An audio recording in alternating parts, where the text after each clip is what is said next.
நான் ஆண்டவருடைய சமூகத்திலே நான் ஒரு வார்த்தைக்காக நான் கேட்டுக்கொண்டே இருக்கும்போது ஆண்டவர் வேதத்திலே எனக்கு ஒரு வசனத்தை ஞாபகப்படுத்தினார். கோபம் கொண்டாலும் பாவம் செய்யாதிருங்க. கோபம் கொண்டாலும் பாவம் செய்யாதிருங்க. பொதுவாக இந்த கோபம் அப்படின்றது எல்லாருக்குள்ளயுமே இருக்குது. பிறந்த சின்ன குழந்தையிலிருந்து வயதான முதியவர்கள் வரைக்குமே கோபம்ன்ற ஒன்று இருக்குது. இந்த சின்ன பிள்ளைங்க பார்த்தீங்க அப்படின்னா அவங்களுக்கு எதுவுமே பேசக்கூட தெரியாது. ஆனால் அவங்க எதிர்பார்த்தது கிடைக்கல அப்படின்னா, அவங்களுக்கு விளையாட்டு பொருள் ஏதோ ஒன்று நம்ம பிடுங்கிக்க வச்சிட்டோம் அப்படின்னா உடனே அப்படி தூக்கி அடிக்கிறது, கோவப்படுறது, இது எல்லாத்தையுமே நம்ம பார்த்துருக்கோம். அதே போல வயதானவர்கள் இதுக்கு மேல அவங்களால முடியவே முடியாது. ஆனாலும் அவங்க அந்த படுத்து கிடந்தா கூட அந்த கோபத்தை எக்ஸ்பிரஸ் பண்ணுவாங்க பாருங்களேன்.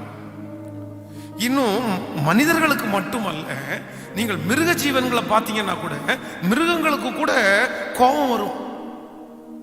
நீங்க இந்த பாம்பெல்லாம் ஏன் கடிக்குது அப்படின்னு கேட்டாங்கன்னா, சும்மா எல்லாம் அது கடிக்கிறது இல்லை. அதுக்கு தங்களை தீண்டிடுவாங்களோன்ற அந்த பயத்துல வர்ற அந்த கோபத்துல தான் மனுஷனை அது அட்டாக் பண்ண வருது. எல்லா ஜீவராசிகளும் அப்படி. அப்ப அந்த கோபம் என்கிற ஒன்று ஆண்டவர் எல்லாத்துக்குள்ளேயும் வச்சிருக்கிறார். கர்த்தர் தான் நமக்குள்ள வச்சிருக்கிறார். ஆண்டவரே நம்மளை படைக்கும் போது இந்த கோபம் என்கிற ஒன்றை ஆண்டவர் வச்சிருக்கிறாருன்னு நான் நம்புறேன். ஏன் அப்படின்னா, இந்த கோபம் என்கிற ஒன்று, அதான் ஆண்டவர் சொல்றாரு, பிரம்பை கையாடாதவன் தன் மகனை பகைக்கிறான் அப்படின்னா, ஒரு பிள்ளை தப்பு பண்ணும்போது நமக்கு கோபம் வருது பாருங்களேன். இந்த கோபம் வரும்போது தான் நம்ம என்ன பண்றோம்னா தண்டிக்கிறோம்.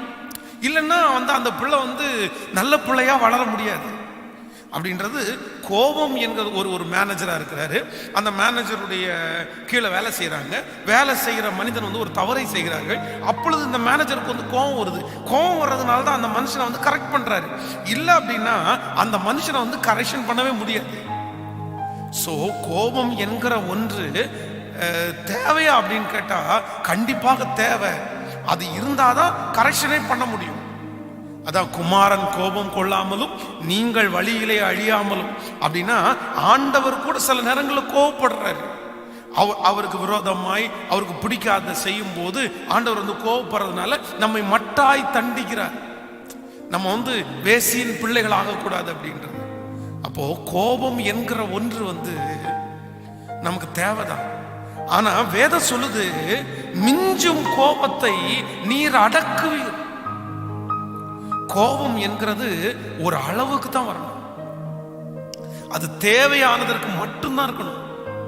எந்த மிருகங்கள் தங்களை காப்பாற்றிக் கொள்வது போல கோபம் என்கிறது ஒரு அளவுக்கு தான் இருக்கணுமே தவிர, அது அதிகமாய் மாறிவிட்டானால் அந்த கோபம் பெரிய ஆபத்துக்களை நம்முடைய வாழ்க்கையில கொண்டு வரும். நான் சில ஆண்டுகளுக்கு முன்பாக கோயம்புத்தூர்ல இருக்கிற இந்த ஜெயிலில் இருக்கிற நபர்களை சந்திக்கிறதுக்கு ஒரு நல்ல வாய்ப்பு எனக்கு கிடைச்சிருச்சு. அப்போ அன்றைக்கு கிட்டத்தட்ட ஒரு 2.5 மணி நேரம் பக்கத்துல ஆமா முழு கோயம்புத்தூர்ல இருக்கிற அந்த ஜெயில் முழுக்க நான் ஒவ்வொருத்தரையாய் பார்த்து எல்லாத்தையுமே, எனக்கு ஒரு நல்ல ஒரு பிரதர் என்னை அதுக்கு அங்கே இருக்கிற ஒரு தலைவரிடத்துல கூட்டிட்டு போய் என்னை இன்ட்ரடியூஸ் பண்ணி அவருடைய கேராப்ல உள்ள போய் பார்க்கறதுக்கு ஒரு அனுமதி கிடைச்சு நான் உள்ள போனேன். அப்போ அங்க இருக்கிற ஆயிரக்கணக்கான பேரை நான் சந்தித்தேன். ஆயிரக்கணக்கான பேர் உள்ள இருக்காங்க. உள்ள ஒரு பெரிய ஏரியா, பல ஏக்கர் சொத்து.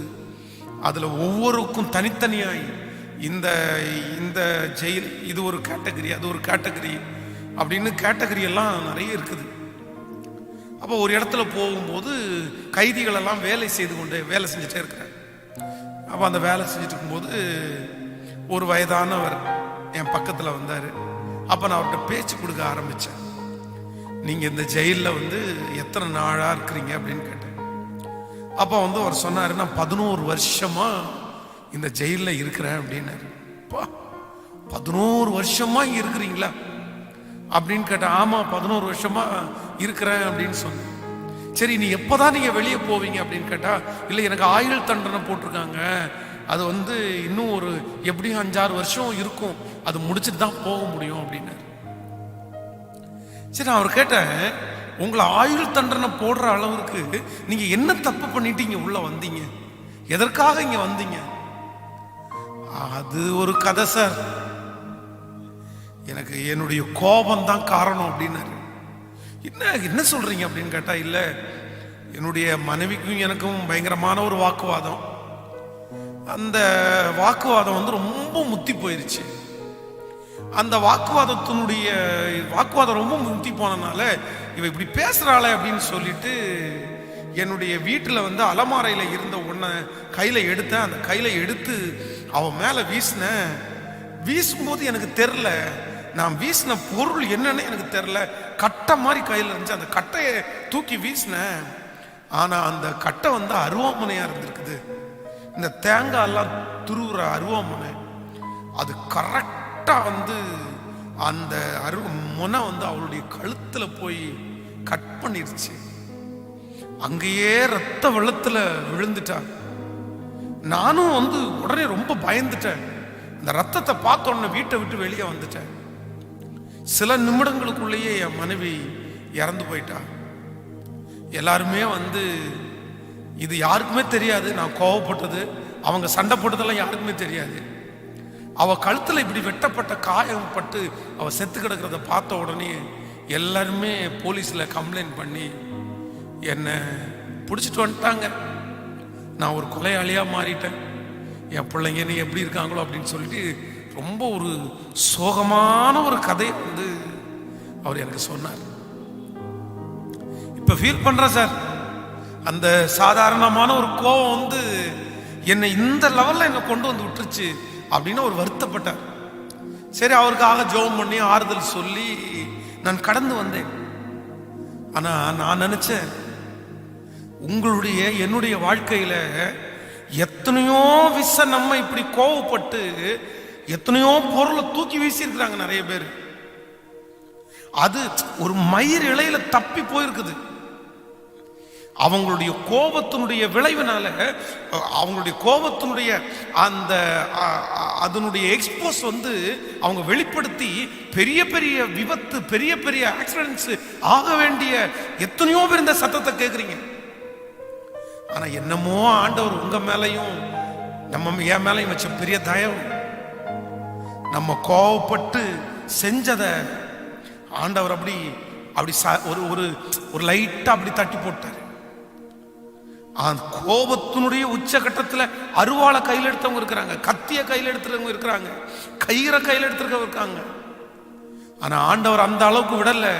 உடனே ஏதோ ஒரு சமாதானத்தை கர்த்தர் கொடுத்து, ஆண்டவரே நம்ம சமாதானப்படுத்தினதுனால தப்பிச்சுட்டு வாழ்றோம். ரொம்ப கவனமா இருங்க ஆண்டவருடைய பிள்ளைகளே. ஒருவேளை இந்த ஜபத்துல இருக்கிற யாராவது நீங்கள் அதிகமாய் கோபப்படுவீர்களே, ஆனால் இந்த உபவாச ஜபத்துல கண்டிப்பா நீங்க ஜெபம் பண்ணுங்க. நீங்க ஆண்டவரிடத்துல அந்த கோபத்தை என்னை விட்டு எடுத்து போடுங்க ஆண்டவரே, நீங்க கெஞ்சுங்க. உங்களுடைய கோபம் உங்களை ஒன்றும் இல்லாம பண்ணி உங்களை அழிச்சிரும். உங்களுடைய கோபம் எத்தனையோ நல்லவர்கள், எத்தனையோ ஜெபிக்கிறவர்கள், எத்தனையோ ஊழியம் செய்கிறவர்களை அவர்களுடைய கோபம் ஒன்றும் இல்லாம அவர்களை நடுத்தெருவில் கொண்டு விட்டுருக்குது. சிலர் எல்லாத்துலயுமே பெர்ஃபெக்டா இருப்பாங்க, ஜெபம் பண்ணுவாங்க, பைபிள் வாசிப்பாங்க, அவங்க சர்ச்சில் உள்ள காரியத்துல கலந்து கொள்வாங்க, தசமபாவம் ஒழுங்கா கொடுப்பாங்க, எல்லாத்துலயுமே பெர்ஃபெக்டா இருப்பாங்க.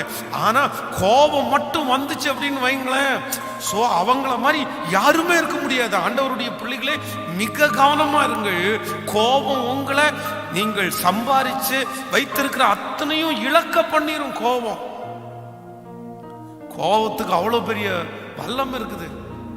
தயவு செய்து ஆண்டவருடைய பிள்ளைகள் கோபப்படுறவங்க அத்தனை பேரும் தேவ சமூகத்துல கெஞ்சுங்க, ஆண்டவரே ஒரு சாந்த குணமுள்ள ஆவிய எனக்கு தாங்க ஆண்டவரே, கோபப்படாத ஒரு இருதயத்தை எனக்கு தாங்க ஆண்டவரேன்னு ஆண்டவருடைய பிள்ளைகள் தயவு கூர்ந்து கேளுங்க. அதற்காக ஒரு 3 நாட்கள் உபவாசம் இருந்து ஜெபிச்சா கூட பரவாயில்ல. கோபம் உங்களுக்குள்ள இருந்து தணியணும். அது வியாதியில உங்களை கொண்டு போய் விட்டுரும். அது அடிக்கடி நான் எச்சரித்திருக்கிறேன்.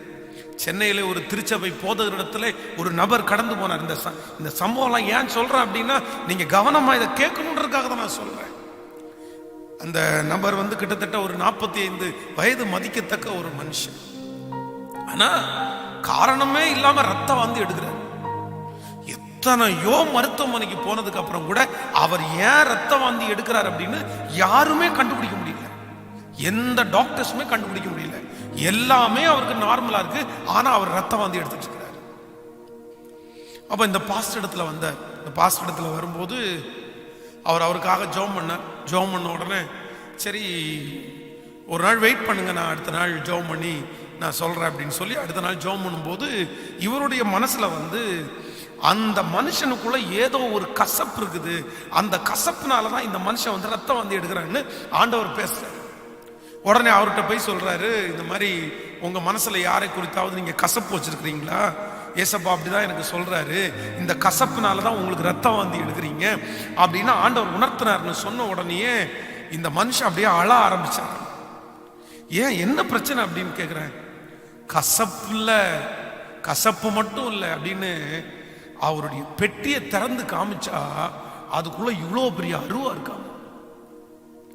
பாஸ்டர் அப்படியே அதிர்ந்துட்டார். என்ன அப்படின்னு கேட்டா, இது என் மனைவிக்காக செஞ்சது அப்படின்னாராம்.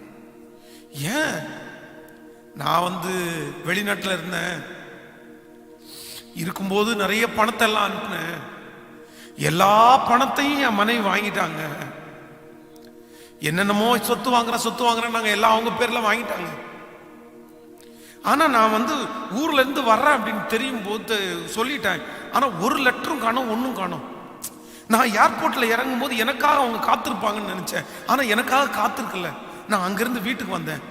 நான் அப்போ போகும்போது இருந்த வீட்டுல போனா வேற ஒருத்தங்க குடியிருக்கிறாங்க. அவங்கள பார்த்து கேட்டேன், இங்க குடியிருந்தவங்க எங்க அப்படின்னு கேட்டா அவங்க எங்க போனாங்கன்னு தெரியல. இன்னொரு திருமணம் ஆனது மாதிரி அவங்க என்ன பேசிக்கிட்டாங்க. அப்ப ஸ்ட்ரெயிட்டா என்னுடைய மனைவியினுடைய அப்பா வீட்டுக்கு போனேன்.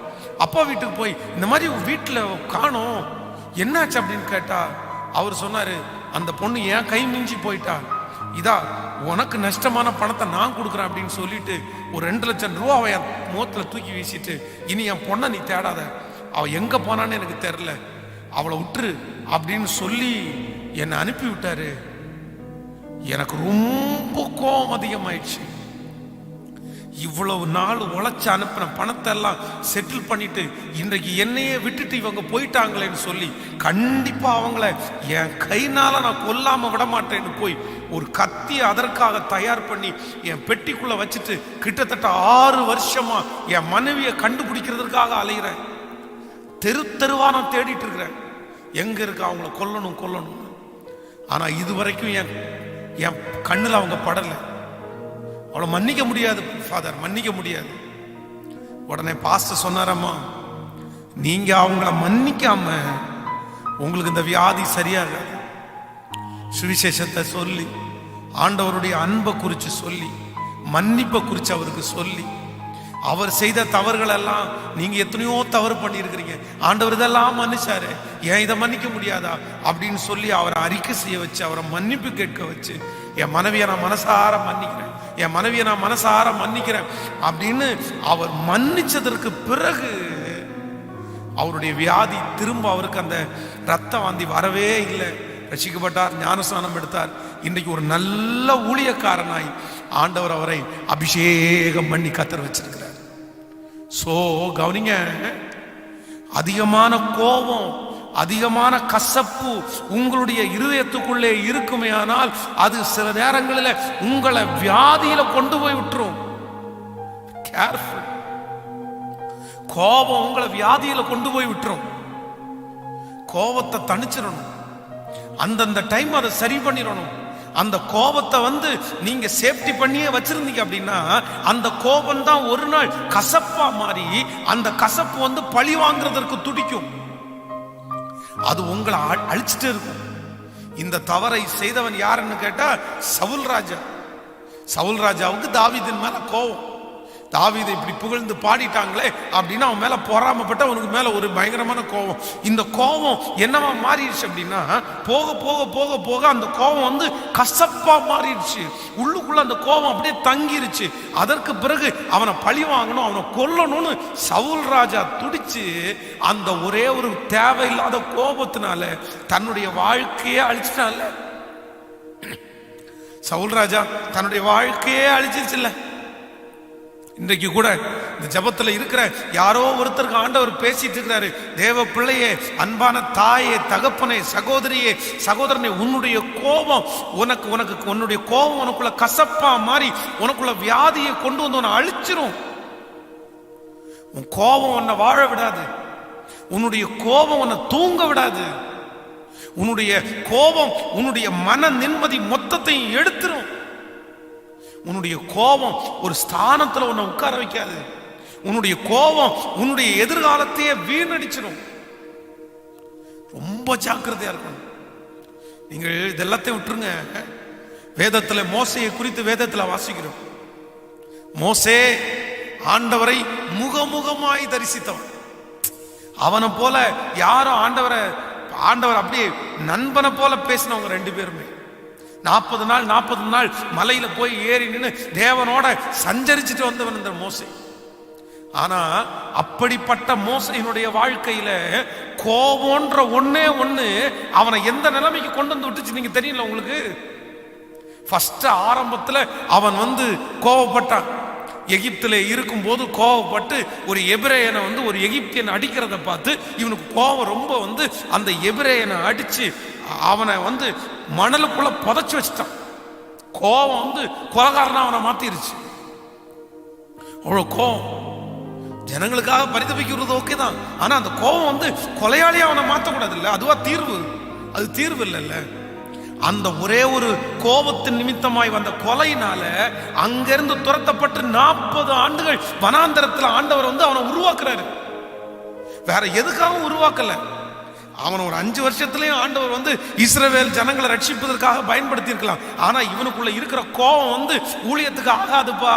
இவ்வளவு கோபப்பட்டனா என் ஜனங்களை நீ நடத்த முடியாதுப்பா.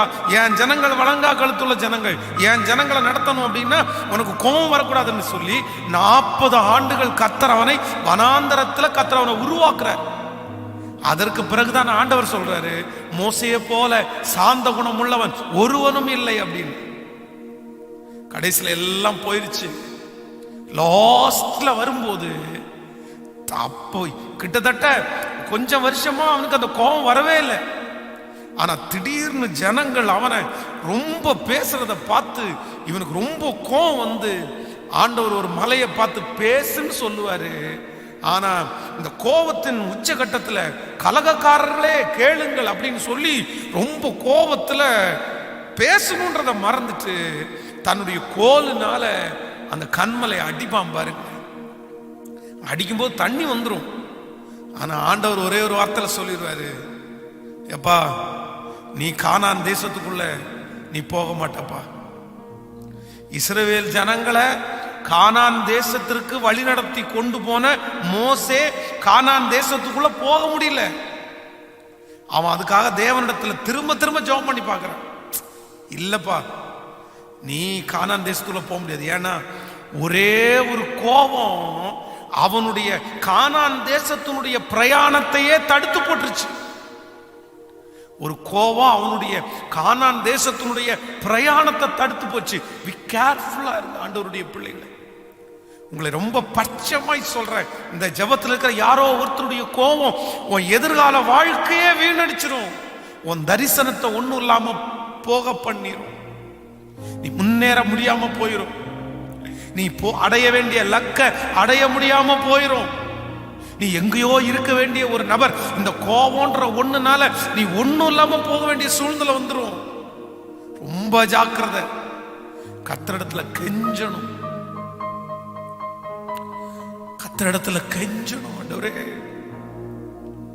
எனக்கு இந்த கோபத்திலிருந்து எனக்கு ஒரு விடுதலை கொடுங்க ஆண்டவரேன்னு நீங்க ஆண்டவரிடத்துல கேட்காத பட்சத்துல ஆண்டவர் வந்து இதுல இருந்து விடுதலை கொடுக்க முடியாது. அதற்காக உபவாசம் இருந்து நீங்கள் வந்து கெஞ்சுங்க ஆண்டவரிடத்துல. யோசேப்பினுடைய சகோதரர்கள் யோசேப்பின் மேல் கொண்ட கோபம். அவனை தூக்கி கூலியில போட்டாங்க, அவனை தூக்கி வித்து போட்டாங்க. ஆனா அவன் நிமித்தமாய் வந்த அத்தனை பாடுகளை அனுபவிச்சாங்கல்ல, அத்தனை பாடை அனுபவிச்சாங்கல்ல. ஆண்டவர் பல இடங்களில் என்ன சொல்றாரு அப்படின்னா, பழி வாங்குதல் உங்களுக்குரியது அல்ல, பழி வாங்குதல் எனக்குரியது. மனசுல கோபத்தை வச்சுக்காதீங்க, தணிச்சிருங்க, தணிச்சிருங்க. சரி ஓகே, சரி ஓகே, இனி என்ன பண்றது, இனி என்ன பண்றது, இனி என்ன செய்யலான்னு, இனி என்ன செய்யலான்னு முடிவெடுங்க. இனி எப்படி இதை மாத்துறதுன்னு ஒரு முடிவெடுங்க. கோவப்பட்டு எந்த பிரயோஜனமும் இல்லை. கோவப்பட்டு உங்க உடம்ப தான் நீங்க கெடுப்பீங்க, கோவப்பட்டு உங்க எதிர்காலத்தை தான் நீங்க கெடுப்பீங்க, கோவப்பட்டு உங்க நாட்களை தான் நீங்க வீணடிப்பீங்க. உங்களுடைய கோபம் உங்களை தான் அழிக்கும், வேற யாரையுமே அழிக்காது. உங்களுடைய கோபம் உங்களையும் உங்கள் குடும்பத்தையும் உங்கள் எதிர்காலத்தையும் தான் அழிக்குமே தவிர உங்க கோபம் வேற யாரையுமே அழிக்காது, வேற யாரையுமே அழிக்காது. அவங்க போயிடுவாங்க. கோவப்பட்ட நீங்க தான் ஒண்ணும் இல்லாம போயிருவீங்க. அதனால ஆண்டவருடைய சமூகத்துல கெஞ்சுங்க, ஆண்டவரே எனக்காக தான்ப்பா நீங்க பேசுறீங்க, நான் தான்ப்பா கோவப்படுறேன், நான் தான்ப்பா ரொம்ப கோவப்படுறேன். ஆண்டவர் உங்களுக்கு விடுதலை கொடுக்கறதுக்கு வல்லவரா இருக்கிறார். இன்றைக்கு ஒரு 3 காரியங்களை இது மிக முக்கியமான செய்தி. இந்த செய்தியை உங்களுடைய நண்பர்கள் எல்லாருக்குமே நீங்க ஷேர் பண்ணணும், எல்லாருக்குமே சொல்லுங்க, அவங்களுக்கு அனுப்பி இதை கண்டிப்பா கேட்கணும் அப்படின்னு சொல்லுங்க. வேதத்துல தன்னுடைய கோபத்தினால தன்னுடைய வாழ்க்கையை இழந்து கடைசியில் அதை குறிச்சு நான் இப்படி கோபப்பற்ற கூடாது அப்படின்னு சொல்லி ஒரு ஃபீல் பண்ண ஒரு ராஜாவை குறித்து இன்றைக்கு உங்களோடு கூட பேசி உங்களுக்காக ஜெபிக்க போறேன். அந்த ராஜா தன்னுடைய கோபத்துல செஞ்ச ஒரு 3 காரியம், அவன் கோபத்தினால எடுத்த அந்த 3 முடிவுகளினால அவனுடைய வாழ்க்கையில கடைசியில் அவன் ஒரு நல்ல ஒருத்தரை இழக்க வேண்டிய ஒரு சூழ்நிலையில் அவன் தள்ளப்பட்டான். அவன் வாழ்க்கையில இருக்கிற ஒரு பெரிய கிரீடத்தையே அவன் இழந்துட்டான். அவனுடைய ஒரே ஒரு கோபத்தினால அவன் எடுத்த 3 முடிவுகள். அதான் திரும்ப திரும்ப சொல்றேன், நல்ல கோபம் வர்றது தப்பு இல்லை, ஆனால் உங்களுடைய கோபத்துல நீங்க எடுக்கக்கூடாத 3 முடிவுகள் இருக்கிறது. தயவு செய்து கோபப்படுறவங்க உங்களுடைய கோபத்தினுடைய உச்சகட்டத்துல இந்த 3 முடிவுகளை மட்டும் தயவு செய்து நீங்க எடுத்துறாதீங்க. நான் ஒரு மனிதனை குறித்து, ஒரு ராஜாவை குறித்து நம்ம வாசிக்க போகிறோம். எஸ்தரின் புஸ்தகத்துல நீங்கள் 1ஆம் அதிகாரத்தை எடுப்பீர்களே ஆனால், எஸ்தரின் புஸ்தகம் 1ஆம் அதிகாரம் 9வது வசனத்திலிருந்து நம்ம வாசிக்கும் போது, ராஜா ராஜஸ்திரியாகிய வஸ்தியையும் ராஜாவாகிய அகாஸ்வேரின் அரண்மனையிலே ஸ்திரீகளுக்கு ஒரு விருந்து செய்தாள். 7ஆம் நாளிலே ராஜா திராட்சரசத்தினால் கழித்திருக்கும் போது மகா ரூபவதியாயிருந்த ராஜஸ்திரியாகிய வஸ்தியின் சௌந்தரியத்தை ஜனங்களுக்கும் பிரபுக்களுக்கும் காண்பிக்கும்படி ராஜ கிரீடம் தரிப்பிக்கப்பட்டவளாக அவளை ராஜாவுக்கு முன்பாக அழைத்து வர வேண்டும் என்று ராஜாவாகிய அகாசுவேரின் சமூகத்தில் சேவிக்கிற மெகுமான், பிஸ்தா, அர்போனா, பிக்தா, அபக்தா, சேத்தார், கர்காஸ் என்னும் 7 பிரதானிகளுக்கும் கட்டளையிட்டார். ஆனாலும் பிரதானிகள் மூலமாய் ராஜா சொல்லி அனுப்பின கட்டளைக்கு ராஜஸ்திரியாகிய வஸ்தி வரமாட்டேன் என்றாள். அப்பொழுது ராஜாவுக்கு கடும் கோபம் அடைந்து தனக்குள்ளே மூர்க்க வெறி கொண்டார். நன்றாய் கவனிங்கள் ஆண்டவருடைய பிள்ளைகளே, இந்த இடத்துல நடக்கிற சம்பவம் என்ன அப்படின்னா, அகாஸ்வேரு என்கிற ஒரு ராஜா. இந்த ராஜா சாதாரணமான ராஜா அல்ல. நீங்கள் 1ஆம் அதிகாரம் 1வது வசனத்தில் வாசிக்கும் போது, இந்து தேசம் முதல் எத்தியோப்பியா தேசம் வரைக்கும் உள்ள 127 நாடுகளையும் அரசாண்ட அகாஸ்வேரு. 127 நாடுகளுக்கு ராஜா, ஒரு நாட்டுக்கு இல்ல, 100கணக்கான நாடுகளுக்கு இவன் ஒருத்தன்றான் ராஜா. இப்போ ராணி, அந்த ராணியை குறித்து வேதம் சொல்லுது, அவள் மகா சௌந்தரியம் உள்ளவள், அழகானவள், அழகான அடக்க உடக்கமான அதுவும் நல்ல குணமுடையவள் தான் இந்த வஸ்தி என்கிற ராஜாத்தி. இவன் வந்து எல்லாரோடையும் சேர்ந்து இந்த ராஜா வந்து திராட்சரசத்தினால கவிப்பா இருக்கும்போது இவர் என்ன பண்றாருன்னா எல்லாருக்கும் ஒரு அனௌன்ஸ் பண்றாரு, நீங்க போய் வஸ்தி இடத்துல போய் சொல்லுங்க, நீ அழகா வந்து ட்ரெஸ் பண்ணிட்டு தலையில கிரீடத்தை வச்சுட்டு நீ வந்து எல்லாருக்கும் முன்னாடி வந்து உன்னை காமிச்சிட்டு உன்னுடைய அழகை காமிச்சிட்டு நீ போகணும் அப்படின்ற ஒரு கட்டளை பிறப்பிக்கப்படுகிறது.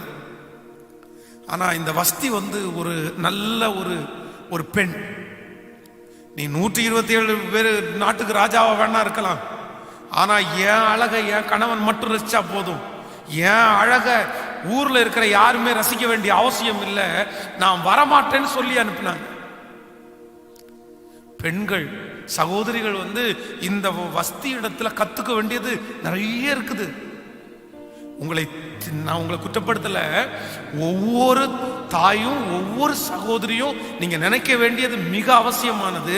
உங்களுடைய அழகை ஊர் ரசிக்க வேண்டிய அவசியம் இல்லை, உங்களுடைய அழகை இன்னொருத்தர் ரசிக்க வேண்டிய அவசியம் இல்லை, உங்களுடைய அழகை உங்களுடைய கணவன் ரசித்தால் போதும். உங்களுடைய கணவன் ரசிக்காத அழகு உங்களுக்கு தேவையில்லை, உங்களுடைய கணவனுக்கு பிடிக்காத ஒரு அலங்கரிப்பு உங்களுக்கு தேவையில்லை. ஆனா நிறைய பேர் அது சொன்னா கேட்கறது இல்லை, நிறைய பேர் சொன்னா கேட்க மாட்டேங்கிறாங்க. அவங்களுக்கு வெளியே நான் சொல்ற வெளியே போகும்போது நல்ல மதிப்போட மரியாதையோட நீங்க போகிறது தவறல்ல, ஆனால் உங்களுடைய அழகை இன்னொருத்தர் ரசிக்கணும் அப்படின்னு நினைக்கிறது அது பாவத்திற்கு சமமானது. அப்ப இன்னொருத்தரை நீங்கள் பாவத்தில் தள்ளுவதற்கு அது சமம். அதனால ரொம்ப கவனமா இருக்கணும். ஆனா அந்த விஷயத்துல வந்து இந்த ராஜாத்தி வந்து ரொம்ப பெஸ்ட். ராஜாவா இருந்தாலும் ராஜா சாதாரணமானவர் அல்ல, அது ரொம்ப பெரிய பிரச்சனையாகும். இது நம்ம போகலன்னா அவருக்கு மோஸ்கட் பண்ற மாதிரி, அது எவ்வளோ பெரிய பிரச்சனைல வேணாலும் கொண்டு போய் விடலாம். நம்மளை கொன்னா கூட நமக்கு தூக்கு தண்டனை கூட கொடுக்கலாம். அப்படி பல காரியத்தை தெரிந்திருந்தும் அவங்க வந்து அதுல கரெக்டா இருந்துச்சாங்க. வரமாட்டேன்னு சொன்ன உடனே அப்பொழுது ராஜா கடும் கோபம் அடைந்து தனக்குள்ளே மூர்க்க வெறி கொண்டான். பயங்கரமான கோபம் வருது. சோ இந்த கோபத்துல இவன் அமைதியா இருக்காம எடுத்த 3 முடிவுகள் அவன் வாழ்க்கையில பெரிய இழப்பை கொண்டு வந்துருச்சு. நம்பர் 1, முதலாவதாக ஒரு தேவனுடைய பிள்ளை நீங்கள் வந்து கோபப்படும் போது எடுக்கக்கூடாத முதல் முடிவு என்ன அப்படின்னா, நீங்கள் 5வது வசனத்துல வாசிப்பீர்களே, ஆனால் 5வது வசனத்துல நீங்க வாசிங்க. ராஜாவாகிய அகாஸ்வேரு பிரதானிகள் மூலமாய் சொல்லி அனுப்பின கட்டளையின்படி ராஜஸ்திரியாகிய வஸ்தி செய்யாமற் போனது நிமித்தம் தேசத்து சட்டத்தின்படி அவளுக்கு செய்ய வேண்டியது என்ன என்று கேட்டார். ஹலோ, நீங்கள் கீழே வாசிப்பீர்களானால் நீங்கள் வந்து 20வது வசனம், இப்படி ராஜா தீர்த்த காரியம் தமது விஸ்தரமான ராஜ்யமெங்கும் கேட்கப்படும் போது பெரியோர் முதல் சிறியோர் மட்டும் உள்ள எல்லா ஸ்திரீகளும் தங்கள் புருஷனை கனம் பண்ணுவார்கள். கவனிங்க, இவன் என்ன பண்றான் அப்படின்னா, இந்த கோபத்தினுடைய உச்ச கட்டத்துல இவன் வந்து அவளுக்கு என்ன தண்டனை கொடுக்கலாம் அப்படின்னு சொல்லி ஒரு முடிவை எடுத்துட்டான். சரி வரலையா, சரி அப்புறம் பார்த்துக்கலாம், சரி யோசிப்போம், இல்லைன்னா ஏதாவது ஒன்று பேசுவோம் அப்படின்னு எல்லாம் விடல. இம்மிடியட்டா அந்த நிமிஷத்திலேயே அகாஸ்வேரு ஒரே ஒரு தீர்மானம் எடுக்கிறாரு. இல்ல, இந்த இப்பவே முடிவெடுத்தாகணும். சரி 10 நாள் தாண்டி பார்க்கலாம்ப்பா, 5 நாள் தாண்டி பார்க்கலாம்ப்பா, இந்த வேலையே வேணாப்பா. அந்த மூர்க்க வெறியோடு அவன் எடுத்தான் பாருங்க ஒரு முடிவு. அந்த முடிவு தான் அவனுக்கு ஒரு மிகப்பெரிய ஆபத்தை கொண்டு வந்துருச்சு. நம்பர் 1, முதலாவதாக கோபப்படும் போது, உங்களுக்குள்ள கோபம் வரும்போது நீங்கள் செய்யக்கூடாத ஒன்று என்ன அப்படின்னா, கோபத்துல நீங்க முடிவெடுத்துறாதீங்க. கோபத்துல முடிவெடுத்துறாதீங்க. கோபப்பட்டு எடுக்கிற முடிவு உங்களுடைய வாழ்க்கையில ஒரு நாளும் வெற்றியை தரவே தராது. அது வேலையாளத்திலேயா இருக்கலாம், அது ஃபேமிலியிலேயா இருக்கலாம், அது பிள்ளைகளுடைய வாழ்க்கையில இருக்கலாம், அது வேலை ஸ்தலத்திலேயா இருக்கலாம், உங்களுடைய ஒரு வருமானமா இருக்கலாம், எதுவா இருக்கலாம். எனி ஆனா கோபம் உங்களுடைய உங்களுடைய சிந்தையில கோபம் உங்களுக்கு உச்ச கட்டத்துல இருக்கும்போது, யாராவது உங்களை கோபப்படுத்தும் போது அந்த கோபத்திலேயே நீங்க முடிவெடுத்துட்டீங்க அப்படின்னா, அந்த முடிவு நான் சொல்ற 99% சரியான முடிவா இருக்கவே இருக்காது. அது சரியான முடிவா இருக்கிறதற்கு வாய்ப்பே இல்லை. என்னுடைய ஊழியத்துல ஒரு பிரச்சனை இல்லை ஆண்டவருடைய பிள்ளைகளே, இப்படி பல பிரச்சனைகளை நான் சந்திச்சிருக்கிறேன். எத்தனையோ ஆண்கள் எத்தனையோ பெண்கள் என்னிடத்துல வந்து அவருடைய கண்ணீரின் கதையை சொல்லி இருக்கிறாங்க தெரியுமா? அந்த கோபத்தினுடைய உச்ச கட்டத்துல அவங்க எடுத்த ஒரே ஒரு முடிவு. சமீபத்தில் கூட ஒருத்தங்க சொன்னாங்க, என் கணவனாரை பார்க்கறதுக்கு ஆசையா இருக்கு, என் பிள்ளைய பார்க்கறதுக்கு ஆசையா இருக்கு, ஆனா நோ சான்ஸ், அவங்கள பார்க்கவே இல்லை, பார்க்க முடியாது. ஏன் அப்படின்னா, திருமணமான புதுசுல ஏதோ ஒரு பயங்கரமான கோபத்துல எடுத்த முடிவு. நான் உன் கூட வாழ முடியாது அப்படின்னு சொல்லிட்டு எடுத்து உடனே டைவர்ஸ் இது அப்ளை பண்ணி உடனே சைனை போட்டு கையில கொடுத்து, உனக்கும் எனக்கும் சம்பந்தம் இல்லைன்னு எழுதி கொடுத்து வந்துட்டாங்க. தான் கொடுத்த பணத்தை வாங்கிட்டு வந்துட்டாங்க, பொருளெல்லாம் எடுத்துட்டு வந்துட்டாங்க. நீ எப்படி வேணாலும் போ, நான் வீட்டில் இருக்க மாட்டேன் அப்படின்னு சொல்லிட்டு அவரு வேலைக்கு போற நேரத்தில் திங்ஸ் எல்லாம் வண்டியை பிடிச்சி எல்லாத்தையும் தன்னுடைய தகப்பனாருடைய ஊருக்கு கொண்டு வந்துட்டாங்க. டைவர்ஸ் நோட்டில் சைனை போட்டு அனுப்பிட்டாங்க. அன்னைக்கு அவங்களுக்கு பலன் இருந்துச்சு. அன்னைக்கு அவங்க தன்னுடைய கணவனாரை விட்டு போன உடனே ஒரு நல்ல வேலை அவங்களுக்கு கிடைச்சிருச்சு. மாசம் அப்பவே 20,000 சம்பளத்தை எல்லாரும் வேலை கிடைச்ச உடனே அவங்களுக்கு அப்படியே நம்ம ஃப்ரீ பேர்டு. என்ன அவரோட இருந்தா பயங்கரமான ஸ்ட்ரிக்ட், ஏதோ ஒன்று பேசிட்டே இருக்கிறாங்க, நமக்கெல்லாம் ஆகாது அப்படின்னு அன்னைக்கு ரொம்ப சந்தோஷமா இருந்துச்சு. ஆனா இப்போ பெலன் குன்றி போயிருச்சு அவங்களுக்கு. இப்போ 45-50 வந்துருச்சு. இப்போ அந்த பழைய பெலன் இல்லை, பழையது மாதிரி ஆட்கள் இல்லை. அன்னைக்கு அம்மா அப்பா இருந்தாங்க, இன்னைக்கு அம்மா அப்பா இறந்து போயிட்டாங்க. இன்னைக்கு இவங்க தனி மரம். அந்த கோபத்துல எடுத்த ஒரே ஒரு முடிவினால இன்னைக்கு தன்னுடைய பிள்ளையையும் கணவனாரையும் இழந்து இன்னைக்கு தவிச்சிட்டு இருக்கிறாங்க. அவங்க இன்னைக்கு அழுதா கணவனார் திரும்பி வந்துருவாரா? அழுதா பிள்ளை திரும்பி வந்துருமா? இத்தனை வருஷம் தாண்டி அவங்க இனி வரல, அவங்க வேற செட்டில் ஆயிட்டாங்க. நல்ல இந்த ஜெபத்துல இருக்கிற யாரோ ஒருத்தருக்காக ஆண்டவர் பேசுறாரு. சிஸ்டர், நீங்க கோபத்துல எடுத்த முடிவு தானே உங்களை இந்த சூழ்நிலையில கொண்டு வந்துச்சு. பிரதர், நீங்க கோபத்துல எடுத்த முடிவு தானே பிரதர் உங்களை இந்த நிலைமைக்கு கொண்டு வந்து விட்டு இருக்குது. அம்மா அப்பா, உங்களை கோபத்துல எடுத்த முடிவு தானே. கோபத்துல ஒரு முடிவு எடுத்துட்டு பொண்ணை வீட்டுக்கு கூட்டு வந்துட்டீங்கல்ல. உங்க பொண்ணை நீங்க நல்லா வளர்த்துருக்கலாம், உங்க பொண்ணை பார்த்து வளர்த்துருக்கலாம். ஆனா கோபத்துல நீங்க எடுக்கிற முடிவு அவங்களுடைய எதிர்காலமே ஒண்ணும் இல்லாம போயிட போகுது. கேர்ஃபுல். கோபத்துல முடிவு மட்டும் எடுத்துடக்கூடாது. நடந்த ஒரு சம்பவம் சொல்றேன். 1 கோடி ரூபாய் வரதட்சணை, 200 பவுன் நகை, ஒரு 30 லட்சம் ரூபாய் கார், கல்யாணத்துக்கு கொடுத்த சீதனம். 200 ரூபாய் நகை, 1 கோடி ரூபாய் ரொக்கம், ஒரு கார் கொடுத்து கல்யாணம் பண்ணி கொடுத்துட்டாங்க. ஆனா அந்த பையன் ஒரு சரியான பையனா இல்லை போல. பொண்ணு ரொம்ப நல்ல பொண்ணு, அந்த பையன் அந்த அளவுக்கு இல்லை. அந்த பையன் பண்ற அந்த டார்ச்சரை பார்த்துட்டு, இவ்வளோ நல்ல பொண்ணு இப்படி டார்ச்சர் பண்றான் என்ற அந்த பயங்கரமான கோபம் அவங்க அம்மாவுக்கும் அப்பாவுக்கும். இவங்க தனியா போயிருந்தா கூட பரவாயில்ல, இவங்க என்ன பண்ணிட்டாங்கன்னா தன்னுடைய சொந்தத்தில் இருக்கிற வாலிப பசங்க ஒரு 5-6 பேரை சேர்த்து அவங்க வீட்டுக்கு கூட்டிட்டு போயிட்டாங்க. கூட்டிட்டு போன உடனே இந்த பொண்ணு வந்து அங்க இருக்கிற சூழ்நிலையை பார்த்துட்டு இவங்களுக்கு பயங்கரமா கோவம் வந்துச்சு. இவங்க கூட்டிட்டு போன அந்த வாலிப பசங்களோட அவர் ஏதோ தர்க்கம் பண்ண உடனே ஒருத்தன் ஓங்கி ஒரு அடி அடிச்சிட்டான், நல்லா அடிச்சிட்டான். அவன் ஒரு கோடீஸ்வரன், அந்த அந்த மாப்பிள்ளையும் ஒரு கோடீஸ்வரன். அவ்வளவுதான். அந்த அடியை வாங்கிட்டு பொண்ணை பிடிச்சி வெளியே விட்டுட்டு, உனக்கு என்ன வேணுமோ எல்லாத்தையுமே நான் செட்டில் பண்றேன் அப்படின்ட்டு கதவை சாத்திட்டாங்க. இவங்க வந்து அதே கோபத்துல பிள்ளைய கூட்டி வீட்டுக்கு வந்துட்டாங்க. உடனே அவன் பெரிய கோடீஸ்வரனா இருக்கிறதுனால வக்கீல வச்சு ஃபைல் பண்ணிட்டான். என்ன கேட்டாலும் நான் கொடுத்துட்றேன், ஆனா அந்த பொண்ணு எனக்கு வேண்டாம், அந்த குடும்பம் எனக்கு வேண்டாம். சோகம் ஆண்டவருடைய பிள்ளைகளே, நல்ல புள்ள, நல்ல புள்ள, ஒருத்தர்கிட்ட கூட கெட்ட பேர் வாங்காத புள்ள. படிக்க போகும்போது கூட அப்படியே குமிஞ்ச தலை நிமிராத ஒரு பிள்ளை. தாயினுடைய தகப்பனுடைய கூட பிறந்த அண்ணன் தம்பியினுடைய கோபத்தினால இன்றைக்கு வாழ முடியாம வீட்டில் இருக்குது. கோபத்துல எடுக்கிற முடிவு உங்களை அழிச்சிடும் சில நேரத்தில்.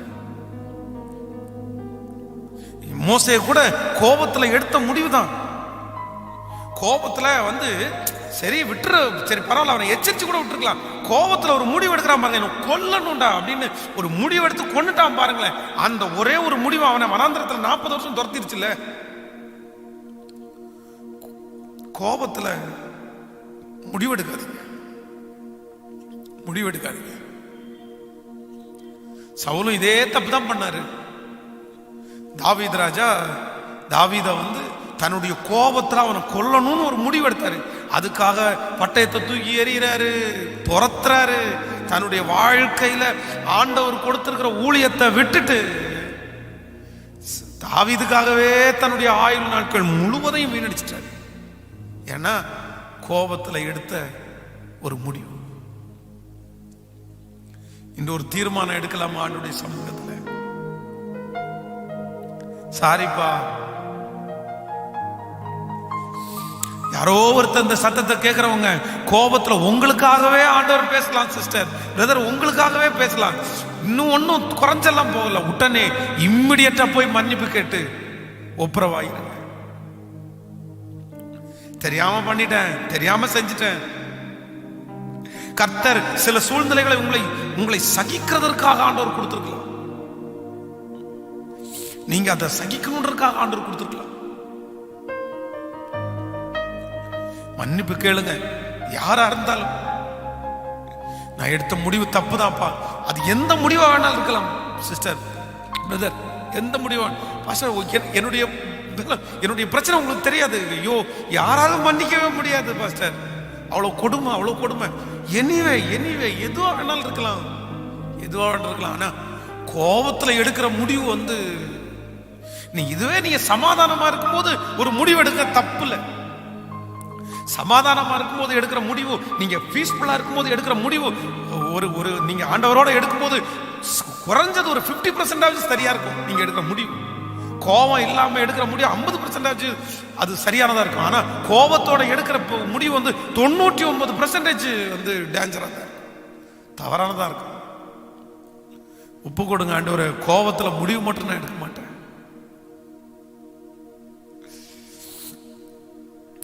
கைய மேல உயர்த்தி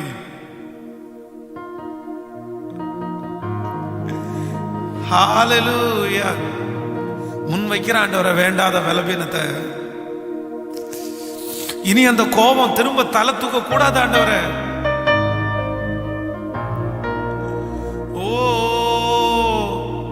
வேண்டாத பலவீனங்கள் ஆண்டவா முன் வைக்கின்றே, வேண்டாத பலவீனங்கள் ஆண்டவா முன் வைக்கின்றே, மீண்டும் தலை தூக்காமல் அது மாண்டு மடியட்டுமே, மீண்டும் தலை தூக்காமல் அது மாண்டு மடியட்டுமே. திரும்ப திரும்ப சொல்லுவோம், அது மீண்டும் தலை தூக்காமல் மாண்டு மடியட்டுமே. அது மீண்டும் தலை தூக்காமல் மாண்டு மடியட்டுமே. சேர்ந்து சொல்லலாமா? உகந்த காணிக்கையாய் ஒப்பு கொடுத்தேனையா, சுகந்த வசனையா மோகந்து மகிழோ, சுகந்த வாசனையா முகர்ந்து மகிழுமையா. ஹல்லேலூயா, ஹல்லேலூயா. நம்பர் 1, முதலாவதாக ஒரு தேவனுடைய பிள்ளை தன்னுடைய கோபத்துல செய்யக்கூடாத ஒண்ணு என்ன அப்படின்னா, நம்பர் 1, முதலாவது, நீங்க கோபமா இருக்கும்போது முடிவு மட்டும் எடுத்துடாதீங்க. அந்த முடிவுக்காக திரும்ப நீங்க வருத்தப்படுவீங்க. அதனால எல்லாருமே ஒப்பு கொடுங்க. ஆண்டவரே, என் கோபத்துல எந்த முடிவும், கோபப்படுத்திட்டாங்களா, கோபப்படுற மாதிரி நடந்துக்கிட்டீங்களா, உங்களுக்கு கோபம் உச்சம் தலைக்கு ஏறுதா, நீ அமைதியா இருங்க, எந்த முடிவு எடுக்க வேண்டாம், ஒரு நாள் விட்டு பாருங்க. ஆண்டவர் உங்க கூட இருந்து உங்களை ஆசீர்வதிப்பார். நம்பர் 2, ரெண்டாவது, இந்த அகாஸ்வேரு ராஜாவினிடத்துல கோபத்துல இவர் செஞ்ச இரண்டாவது தவறை குறித்து நான் வேதத்தில் தியானிக்கும் போது ஒரு வசனத்தை எடுத்துக்கொள்ளலாம். 16ஆம் வசனத்தை வாசிக்கலாமா? 16ல இருந்து.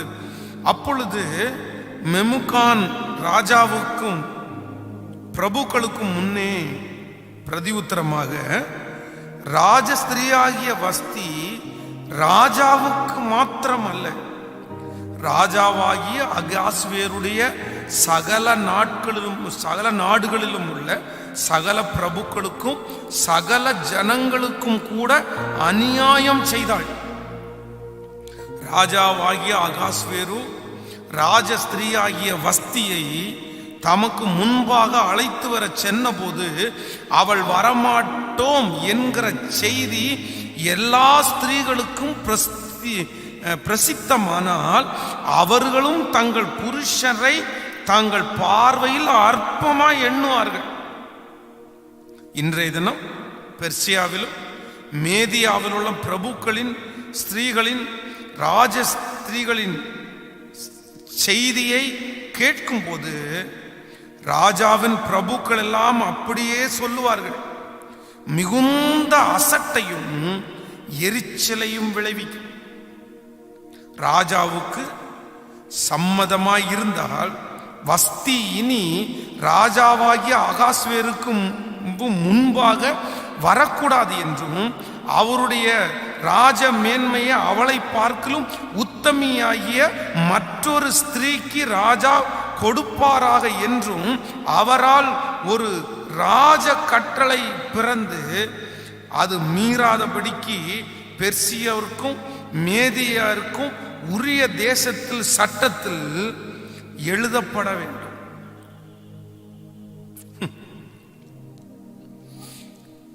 இந்த வஸ்தி அகாஸ்வேரு இந்த மாதிரி எல்லாருக்கும் முன்னாடியும் உன் அழகை காமிக்கணும் வா அப்படின்னு கூப்பிடும்போது, நான் வரமாட்டேன், என் அழகை உங்களை தவிர வேற யாரும் பார்க்க வேண்டாம் அப்படின்னு சொல்லிட்டார். அவங்க சொன்ன உடனேயே அவருடைய வார்த்தைக்கு கீழ்ப்படியல அப்படின்னு அவருக்கு கோபம் வருது. நம்ம சொன்னது தப்பா அப்படின்ற உணர்வு வரல, கோபம் வருது. நம்ம நிறைய பேருக்கு அப்படிதான், நம்ம சொன்னது தப்பான்னு நம்ம யோசிக்க மாட்டோம், ஆனா அவங்க சொன்ன உடனே நமக்கு ரொம்ப கோபம் வந்துடும். இந்த கோபத்தினுடைய உச்ச கட்டத்துல நம்பர் 1, முதலாவதாக இவன் ஒரு முடிவெடுத்தது தப்பு. இரண்டாவது, இவன் அந்த கோபப்படுற நேரத்துல சுத்தி இருக்கிறாங்க பாருங்க, இவங்க வார்த்தைய கேட்டது மிகப்பெரிய தவறு. அங்க இருக்கிற ஒரு பிரபு சொல்றான், ராஜஸ்திரி ஆகிய வஸ்தி இந்த மாதிரி உங்க வார்த்தைக்கு கீழ்ப்படியல்ல அப்படின்றது எல்லா பெண்களுக்கும் தெரியுமாமா. 127 நாடுகள்ல இருக்கிற எல்லா பெண்களுக்கும் இந்த நியூஸ் போயிரும். இந்த நியூஸ் போனா அத்தனை நாட்டுல இருக்கிற ஜனங்களும் பிரபுக்களும் அவ்வளவுதான், அந்த லேடிஸ் யாருமே ஹஸ்பண்ட மதிக்கவே மாட்டாங்க. அதனால அவளை இனி உங்க மனைவியா நீங்க வச்சுக்க கூடாதுன்றான்.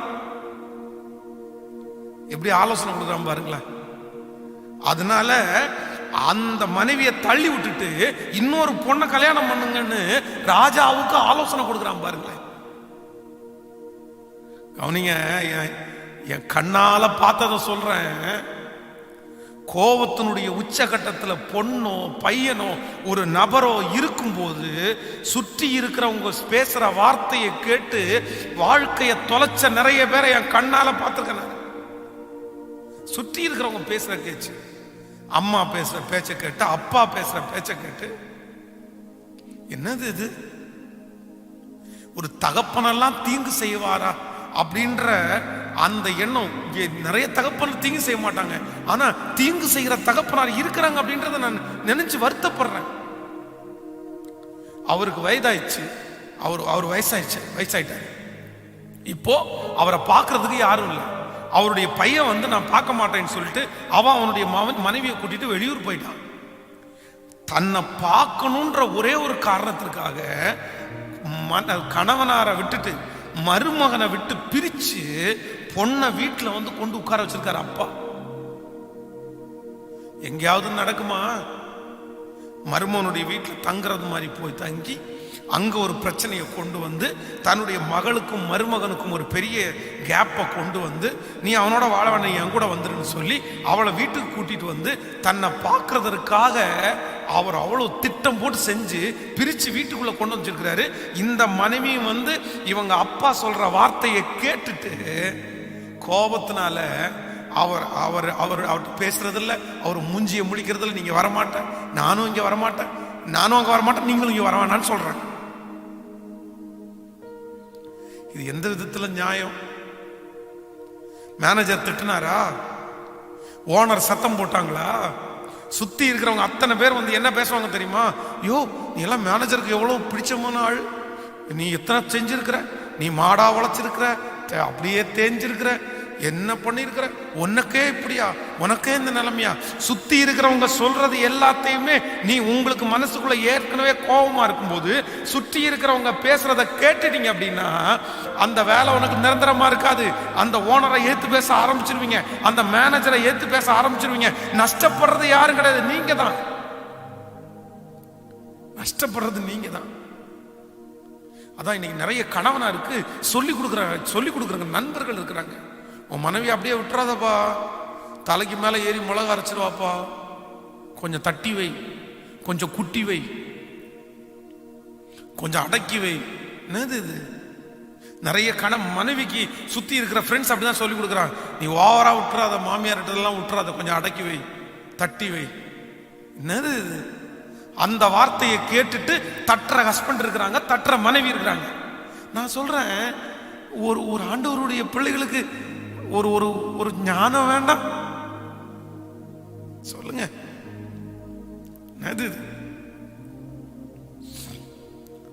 அம்மாவுடைய பேச்சை கேட்டு மனைவிய அப்படி பண்ணலாமா? மனைவியினுடைய பேச்சை கேட்டு அம்மாவை அப்படி பண்ணலாமா? சொல்லுங்க, பண்ணலாமா?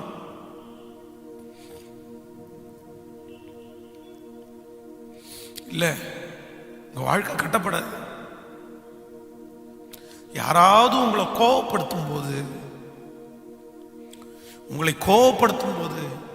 உங்களை சுற்றி இருக்கிற ஜனங்கள், இல்லையென்றால் நீங்கள் நன்மை செய்தவர்கள், நீங்கள் இருக்கிற இடத்துல உங்களை ரொம்ப கோபப்படுத்தும் போது, நீங்க செய்யாததை உங்களுக்கு மேல பழியாய் சொல்லும் போது, உங்களுக்கு கோபம் வரும்போது நீங்க சுத்தி இருக்கிறவங்க பேசுற யாருடைய பேச்சையும் கேட்கவே கேட்காதீங்க.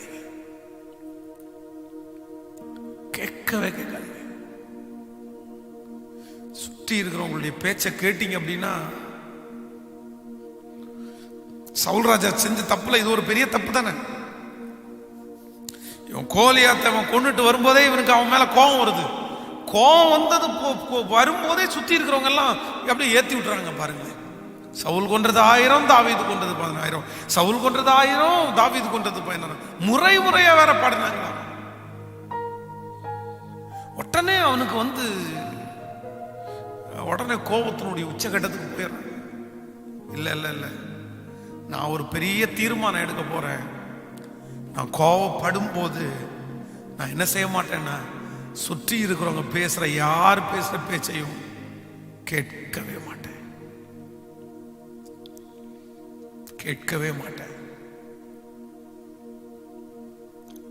நீங்கள் அமர்ந்துருங்க.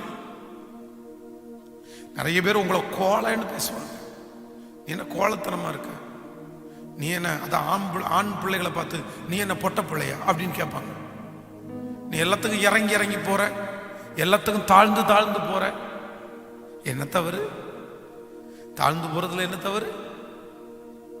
தாழ்ந்து போன உடனே தாழ்மை உள்ளவனுக்கு கர்த்தர் கிருபை தான் அளிப்பார். தாழ்ந்து போறவங்க ஒரு நாள் வெட்கப்பட்டு போக மாட்டாங்க. நீ எதுக்கு தாழ்ந்து போற? நீ எதுக்கு இறங்கி போற? நீ எதுக்கு அடிபணிஞ்சு போற? என்னது இது? உங்களை சுற்றி இருக்கிறவங்களை குறிச்சு எச்சரிக்கையா இருங்க ஆண்டவருடைய பிள்ளைகளே. உங்களுக்கு ரொம்ப பாசத்தோட சொல்றேன், எச்சரிக்கையா இருங்க. சுற்றி இருக்கிறவங்க பேச்ச கேட்டீங்க, நீங்க தொலைஞ்சீங்க, உங்க வாழ்க்கை தொலைஞ்சிருச்சு. கேர்ஃபுல், ரொம்ப கேர்ஃபுல்லா இருங்க. என்னுடைய ஊழியத்தினுடைய அனுபவத்தில் நான் உங்களுக்கு சொல்றேன். கண் கூட அதை பார்த்துருங்க. உடஞ்சிச்சு, ஒன்றும் பண்ண முடியல, ஒன்றும் செய்ய முடியல. ஒவ்வொரு திருமணத்தையும் பண்ணி வைக்கும் போது மனசுல பக்குன்னு இருக்குது. அவ்வளோ கஷ்டமா இருக்கு. திருமணத்தை பண்ணி வைக்கும் போது எப்படி இவங்க எல்லாம் வாழ்வாங்க, எப்படி இவங்க எல்லாம் சந்தோஷமா இருப்பாங்க அப்படின்னு ரொம்ப கஷ்டமா இருக்குது. அதுவும் இன்னைக்கு இருக்கிற பிள்ளைகளை எல்லாம் திருமணம் பண்ணி வைக்கிறதுக்கு அவ்வளோ கஷ்டமா இருக்குது. இவங்க எப்படி இது பண்ண போறாங்க, எப்படி தாண்டி எல்லாம் வரப்போறாங்களோ அப்படின்னு அதுக்காகவே ஸ்பெஷலா ஜெபம் பண்ணணும் போல தெரியுது. அதனால ஒவ்வொரு தகப்பனும் தாயும் இருக்கிறவர்கள் மருமகனை குறித்து தவறாய் மருமகளிடத்திலேயோ, மகளை குறித்து தவறாய் மகனிடத்திலேயோ, இல்லை யாரை குறித்தும் நீங்க ஒரு குடும்பத்தை இணைக்க தான் பார்க்கணுமே தவிர ஒரு காலத்திலும் பிரிக்க பார்க்க கூடாது. இன்னும் இந்த சத்தத்தை கேட்கிற ஒவ்வொருத்தருக்கும் சொல்றேன், உங்க குடும்பத்தை பிரிக்க பார்க்கிற யாருமே நல்லவங்க கிடையாது. உங்க குடும்பத்தை பிரிக்கிறது மாதிரி பேசுற உங்க மேல கோடிக்கணக்கில் அன்பு வச்சிருக்கலாம். நான் சொல்றேன், அவங்க நல்லவங்களே கிடையாது. தேவன் இணைத்ததை மனிதன் பிரிக்காதிருக்க கடவுள்னு தான் பைபிள் சொல்லுது. பிரிக்கக்கூடிய அதிகாரம் உலகத்தில் இருக்கிற யாருக்குமே கிடையாது. மன்னிக்க முடிஞ்சா, அது விபச்சார பாவமா இருந்தா கூட உன்னால மன்னிக்க முடியும்னா நீ திரும்ப வாழ முடியும். மன்னிக்க முடிஞ்சா திரும்ப வாழலாம். ஆண்டவர் தள்ளி விடுதல் அப்படின்னு சொல்றது என்னன்னா, நீங்க மன்னிக்காத பட்சத்துல, என் கணவனார் விபச்சாரம் பண்ண, மனைவி விபச்சாரம் பண்ணிட்டாங்க, என்னால மன்னிக்கவே முடியாது, அவ்வளவுதான் அப்படின்னா சரி, உனக்கு ஆண்டவர் அதை கொடுத்துருக்காரு. ஆனா அதே நேரத்தில் மன்னிக்க முடியுமானால் திரும்ப வாழ முடியும்.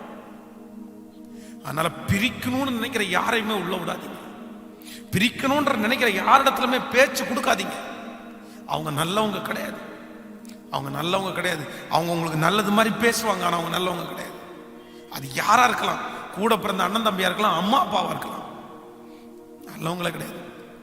ஒரு கணவன் மனைவிய பிரிக்கிறவங்க அவங்க நல்லவங்களா? அவங்கள ஒன்னா வாழதான் வைக்கணும், அவங்கள சந்தோஷம். அதே மாதிரி ஒவ்வொரு தகப்பனும் தாயும், நான் சொல்றேன், வயதான காலத்துல உங்களுக்கு கஷ்டம் தான், எனக்கு ரொம்ப புரியுது. நான் ரொம்ப ரொம்ப உங்களுக்காக ஜெபம் பண்றேன். ஆனா ப்ளீஸ் ஒரு தப்பு பண்ணாதீங்க. அவங்க வாழணும்னா நம்ம சிலதை சாக்ரிஃபைஸ் பண்ணி தான் ஆகணும். நம்ம எல்லாம் வாழ்ந்து முடிச்சிட்டோம், அவங்க இப்பதான் வாழ போறவங்க. சரிப்பா, நீங்க வாழுங்க. இந்த மென்டாலிட்டி ஏன் வர மாட்டேங்குது? நீங்க வாழ்ந்து முடிச்சிட்டீங்கல்ல, அவங்க வாழணும் இல்ல? அவங்க வாழ வேண்டியது நிறைய இருக்குல்ல, அவங்க வாழ்க்கையை நம்ம தடுக்கலாம்.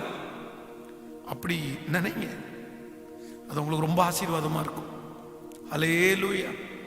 சோ நம்பர் 2, ரெண்டாவது, கோபத்துல நீங்க செய்யக்கூடாதது ஒண்ணு என்ன அப்படின்னா, கோபப்படும் போது யாருடைய பேச்சையும் நீங்க கேட்கக்கூடாது.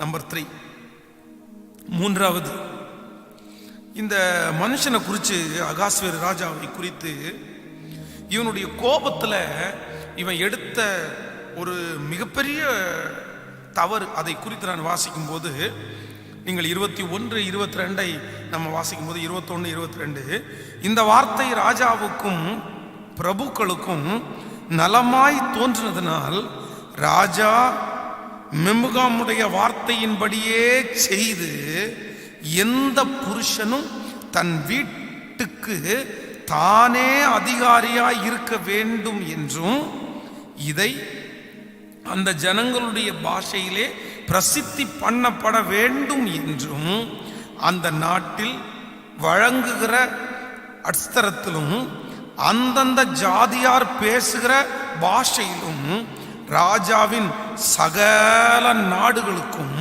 கட்டளை எழுதி அனுப்பினார். நீங்க 2ஆம் அதிகாரம் 1வது வசனத்தை வாசிக்கும் போது, இவைகளுக்கு பின்பு ராஜாவாகிய அகாஸ்வேரின் உக்கிரம் தணிந்த போது அவன் வஸ்தியையும் அவள் செய்ததையும் அவளை குறித்து தீர்மானிக்கப்பட்டதையும் நினைத்தான். என்ன பண்றான் அப்படின்னா, சுற்றி இருக்கிறவங்க எல்லாம் பயங்கரமா உசுப்பித்திட்டாங்க. இவன் வஸ்தி வரலன்ற அந்த கோபத்துல உள்ள இருக்கும்போது சுத்தி இருக்கிறவங்க எல்லாம் என்ன மதிப்பாங்க இவ்வி அப்படின்னு சொல்லி பேசின உடனே, சரிப்பா சரி ஓகே, கொஞ்சம் வெயிட் பண்ணுவோம், இப்போதைக்கு எதுவும் பேச வேண்டாம், நம்ம ஏன் வரல அப்படின்றத கேட்போம். அவ பக்கத்துல இருக்கிற நியாயம் என்னன்றத நம்ம கேட்டா தானே நமக்கு தெரியும். நம்ம ஒரே பக்கத்துல இருக்கிற நியாயத்தை நம்ம கேட்டு நம்ம பதில் சொல்ல முடியாது. அப்படி அவருடைய தரப்புல இருக்கிற நியாயம் சரியில்லாததா இருந்தா உடனே நம்ம ஒரு ஆக்ஷன் எடுப்போம் அப்படின்னு சொல்ல வேண்டிய அகாஸ்வேரு என்கிற ராஜாக்கள்ன்ற பொறுப்பு பெரிய பொறுப்பு இல்ல. ராஜா அவசரப்பட்டு வாயை விட்டுறக்கூடாது இல்ல. ராஜா அவசரப்பட்டு கட்டளையை பிறப்பிக்க முடியாது இல்ல. ராஜா பிறப்பிக்கிற கட்டளையை குறித்து, ராஜா பிறப்பிக்கிற வார்த்தையை குறித்து ராஜா ரொம்ப கவனமா இருக்கணும். ஆனா இந்த ராஜா சுத்தி இருக்கிறவங்க எல்லாம் சொல்றதை கேட்டுட்டு அவசரப்பட்டு வாயை விட்டுட்டான். எழுதுங்கடா, வீட்டுக்கு புருஷன் தாண்ட தலை அப்படின்னு எழுதுங்க அப்படின்னு சொல்லி எழுதி எல்லாருடைய பட்டணத்திற்கும் எல்லா தேசத்திற்கும் அனுப்பிவிட்டான். இவர் செய்த 3வது தவறு, தன்னுடைய கோபத்துல அவன் பேசின வார்த்தை தாங்க. வார்த்தையை ஸ்ட்ராங் பண்ணிட்டான். அந்த வார்த்தையை திரும்ப அவன் எடுக்க முடியாது. எழுதுனதை தான். அதான் நான் சொன்னது மாதிரி ராஜா ஒரு வார்த்தை சொல்லும்போது ரொம்ப ஜாக்கிரதையா இருக்கணும். இன்றைக்கு இந்த ஜபத்துல இருக்கிற அன்பு தேவனுடைய பிள்ளைகளே, இந்த ஜபத்துல இருக்கிறவங்க கூட நிறைய பேர் இன்னைக்கு தங்களுடைய வாழ்க்கையில பெரிய பெரிய கஷ்டத்தை அனுபவிக்கிறதுக்கு என்ன காரணம் அப்படின்னா, கோபத்துல நீங்க வாய் விட்டீங்கல்ல,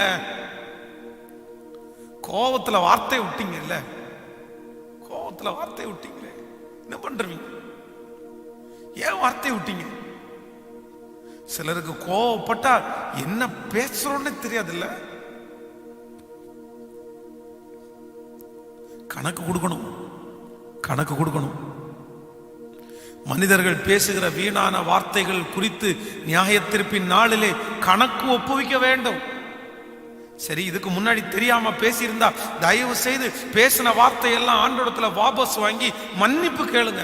என் கணவனாரை குறித்து பேசின வார்த்தையை வாபஸ் வாங்குறப்பா, என் மனைவியை குறித்து பேசின வார்த்தையை வாபஸ் வாங்குறப்பா, என் பிள்ளைய குறித்து கோபத்துல பேசின வார்த்தையை நான் திரும்பி வாங்கிக்கிறேன்னு நீங்க பொருத்தனை எடுங்க. ஆண்டோடத்துல போய் உட்கார்ந்து எல்லாத்தையுமே திரும்ப ரிட்டர்ன் வாங்குங்க, மன்னிச்சிருங்க, அது நடக்கக்கூடாது, அதன்படி செய்யாதீங்க ஆண்டவர்னு சொல்லுங்க. கோபத்துல நீங்க பேசுகிற வார்த்தையில எந்த அர்த்தமும் இருக்காது. கோபத்துல நீங்க பேசுற வார்த்தை சமாதானமா இருக்கும்போது நிதானமா தான் பேசுவீங்க. கோபத்துல நீங்க பேசுகிற வார்த்தை நிதானமே இருக்காது. அது மடதிறந்த வெள்ளம் போல வரும். அது மனுஷனை உருவ குத்தும், அது காயமா மாறும், அது பிரிவினையை உண்டாக்கும். எத்தனையோ பேரு கோபத்தின் மீதில பேசின வார்த்தையினால குடும்பம் உடைக்கப்பட்டிருக்காங்க தெரியுமா? அந்த ஒரு வார்த்தையினால கணவனார் திரும்பி பேசவே இல்லை. அந்த ஒரு வார்த்தையினால மனைவிக்கு அவங்க மேல சந்தோஷமே வர்றதில்லை தெரியுமா? அந்த ஒரு வார்த்தையினால பிள்ளை இன்னைக்கும் கஷ்டப்பட்டுட்டு தெரியுமா? என்னமோ சபிக்கிறது நமக்கு ஈஸின்னு நினைச்சிட்டு இருக்கிறோம். இல்ல இல்ல இல்ல. ஆண்டவரே எனக்கு ஒரு கிருபை தாங்க ஆண்டவரே. கோபத்துல நான் பேசிடக்கூடாது ஆண்டவரே, கோபத்துல பேசிடக்கூடாது ஆண்டவரே.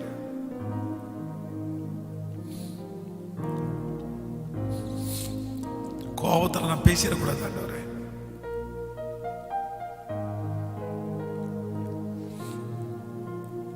கோபத்தில் நான் பேசிடக்கூடாது.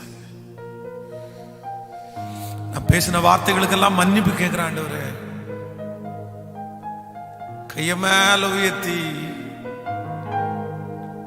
கேளுங்க. ஒவ்வொருத்தரும் இந்த சத்தத்தை கேட்கிற நிறைய பேர் உண்டுன்னா ஆண்டவர் ஆவியானவர் என்னோட பேசுற.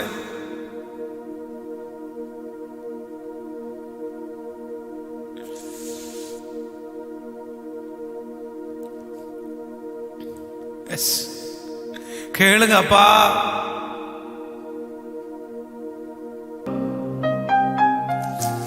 என்ன மன்னிச்சிருங்கப்பா.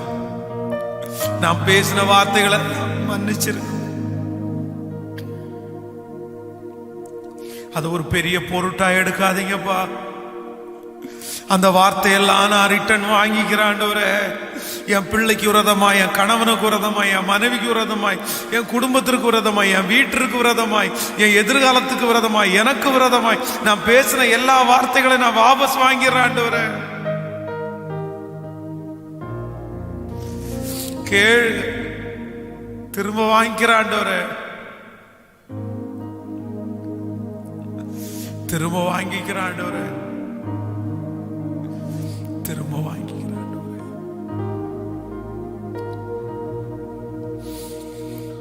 ஹல்லேலூயா. கரங்களை உயர்த்தி ஒரு ஹல்லேலூயா சொல்லு. கவனிங்க ஆண்டவருடைய பிள்ளைகளே.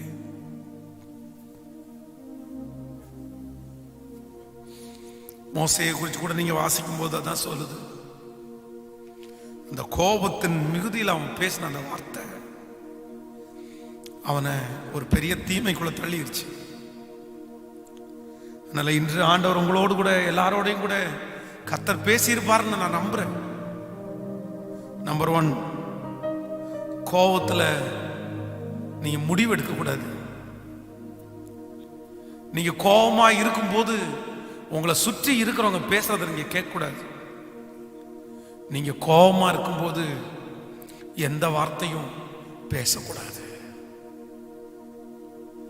இந்த 3 உங்களுக்கு எப்பவுமே உங்க சிந்தனை இருந்துட்டே இருக்கட்டும். திரும்பவும் சொல்றேன், இந்த செய்தி உங்களுக்குரியது மட்டும் இல்லை, உங்களை சுற்றி இருக்கிற நிறைய பேருக்கு இந்த செய்தி போய் சேரணும்.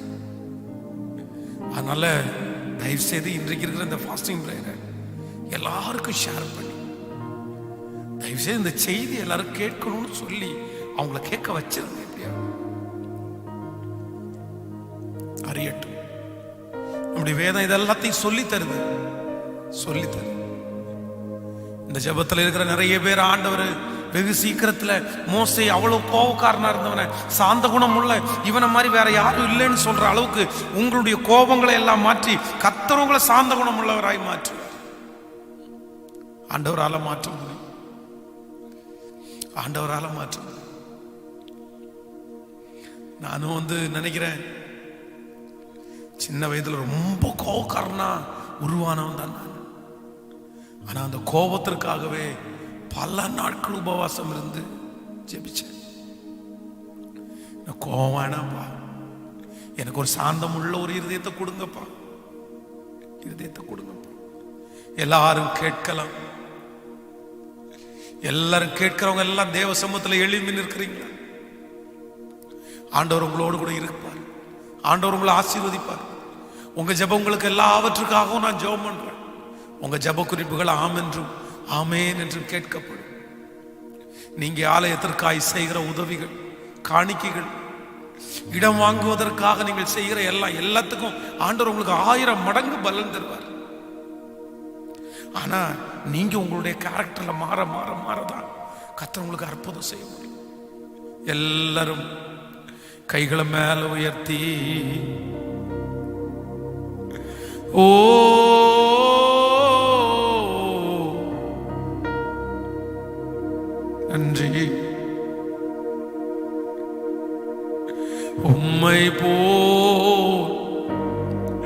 என்னை மாற்றிடும். எல்லாருக்கும் உம்மை போ என்னை மாற்றிடும். சொல்லோ, உம்மை போ என்னை மாற்றிடும். என்னை கழுவு சுத்தமாவே சுத்திகரியும் தூய்மையாவே. என்னை கழுவு சுத்தமாவே சுத்திகரியும் தூய்மையாவே. உம்மை போ என்னை. இந்த வார்த்தைய பாடுறவங்க பாடுங்க, ஜெபிக்கிறவங்க சத்தம் போட்டு ஜெபி.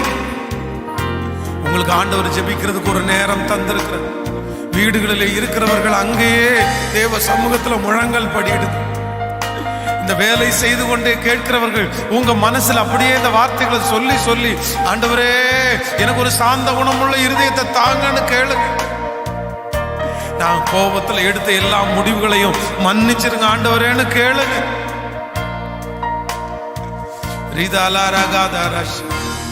சந்தலமோதரகதலரதேனர சந்தலமோரெத்தனேரடதலர ரத்தலரே தந்தனூரோ ரம்தலரகதனலா. நீர் இறங்கும் ஆண்டவரே இறங்கும். யாரெல்லாம் வாஞ்சியோட கேட்கிறாங்களோ அவர்களுக்கு இறங்கும் அப்பா. அப்பா, அவர்கள் தங்களுடைய வாயினாலே கோபத்தினால பேசின அந்த வார்த்தையெல்லாம் இப்ப கேன்சல் பண்ணி ஜெபிக்கிறேன். இந்த உபவாச ஜெபத்துல கேன்சல் பண்ணி ஜெபிக்கிறேன். இப்பவே அதை கேன்சல் பண்ணிருங்கப்பா, பண்ணிருங்க ஆண்டவரே, கேன்சல் பண்ணிருங்க. உம்மை போ என்னை மாற்றிடும். உம்மை போ என்னை மாற்றி. சொல்லுங்க எல்லாரும், உம்மை போ, உம்மை போ என்னை மாற்றிடும். என்னை கழுவும் சுத்தமாவே சுத்திகரியும் தூய்மையாவே. என்னை கழுவும் சுத்தமாவே சுத்திகரியும் தூய்மையாவே.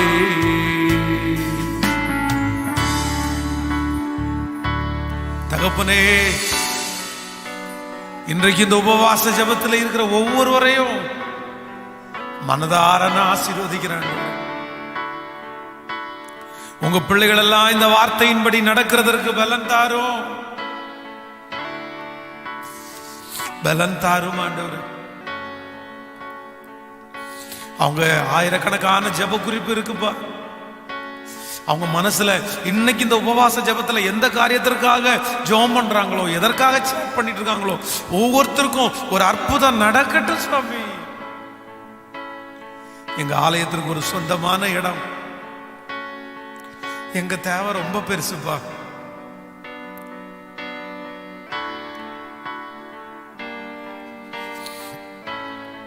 உங்களை தவிர வேற யாருப்பா அதை செய்ய முடியும்? கோடிகள் தேவை ராஜா. ஆனா எங்களுக்கு ஒரு சொந்தமான இடம் சீக்கிரம் வேணும்ப்பா. அதற்கான நபர்களை எழுப்புங்கப்பா. எத்தனையோ பிள்ளைங்க அவங்களுடைய குறைவுகள் இருந்து கொடுத்துருக்குறாங்களே ராஜா. அவங்கள லட்சமாய் கோடிகளா பெருக பண்ணுங்க. இந்த ஊழியத்தை உமக்கு உண்மையும் உத்தமமாய் செய்யக்கூடிய பலனை எங்களுக்கு தாங்கப்பா.